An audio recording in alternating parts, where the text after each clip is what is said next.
সারা দেশের মতো ফরিদপুরেও তীব্র তাপদাহে জনজীবনে অচলাবস্থার সৃষ্টি হয়েছে।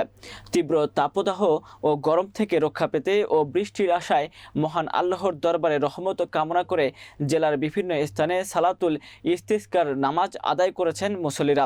বিস্তারিত দেখুন ফরিদপুর প্রতিনিধি মাহবুব পিয়ালের প্রতিবেদনে।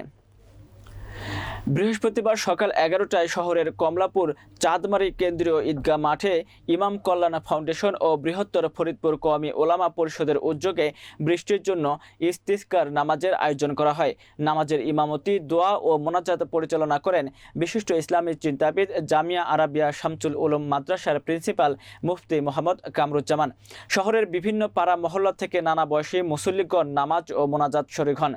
ইমাম সাহেব মোনাজাতে মহান প্রতিপালক আল্লাহর প্রশংসাসূচক খুতবা শেষে দুহাত তুলে মোনাজাত করেন। তিনি বাংলাদেশের উপর রহমতের বৃষ্টি বর্ষণের জন্য মহান আল্লাহর দয়া কামনা করেন। এ সময় মুসল্লিগণও কান্নাকাটি করেন বৃষ্টির জন্য।